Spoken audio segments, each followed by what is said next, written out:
আসসালামু আলাইকুম দর্শক মণ্ডলী, আমরা গত 25 তারিখ অর্থাৎ 26 তারিখ অর্থাৎ 25 তারিখ আসলো আমাদের দেশে একজন বলা চলে আইকন বা রাষ্ট্রনায়ক, যেটাই মনে করেন আপনারা, জনাব তারেক রহমান সাহেব।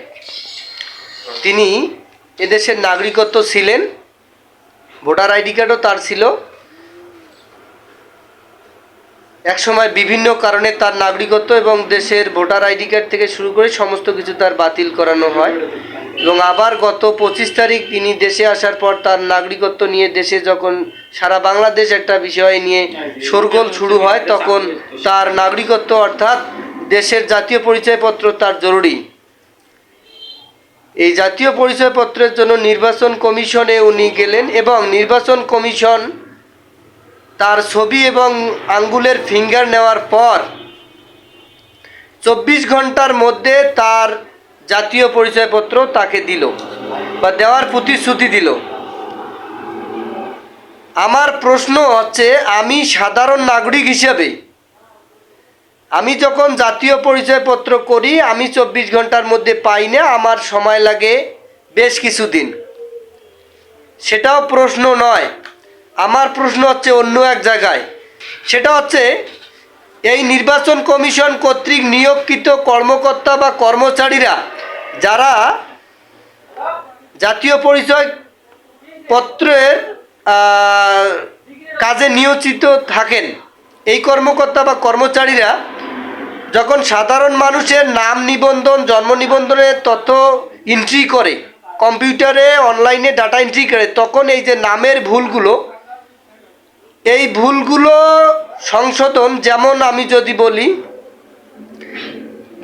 ব্যক্তির নাম হচ্ছে আবুল হয়ে গেছে কাবুল, ব্যক্তির নাম হচ্ছে মিনতি রানী হয়ে গেছে সুনতি রানী। এই যে নামের ভুলগুলো, এই ভুলগুলো কে করেছে? এই ভুলগুলো কি এই যে মিনতি রানী করেছে না এই আবুল করেছে? এই ভুলগুলো করেছে ওই নির্বাচন কর্মকর্তা বা কর্মচারী যারা নিয়োগপ্রাপ্ত ছিল। তাহলে এই ভুলগুলো আজকে আমার সংশোধন করার জন্য আবার টাকা দেওয়া লাগে, আবার ভুল সংশোধনের আবেদন করা লাগে। এই আবেদন করার পর আবার বেশ কিছুদিন আমাদের অপেক্ষা করা লাগে। কেন? আমরা 24 ঘন্টার মধ্যে কেন পাবো না?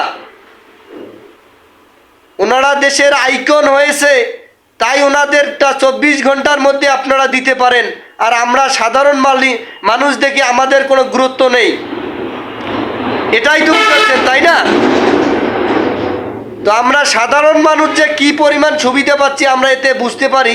একজন নির্বাচন কর্মকর্তা যখন বলে যে একজন ব্যক্তি 24 ঘন্টার মধ্যে ভোটার আইডি কার্ড পাইলো, আর আমি সাধারণ নাগরিক, আমার 24 ঘন্টা তো দূরের কথা, 2 মাসে ভোটার আইডি কার্ড পাই না, এবং সংশোধনী করতে গেলে মাসের পর মাস, দিনের পর দিন বিভিন্ন তথ্যের সমস্যা, হে সমস্যা, হো সমস্যা।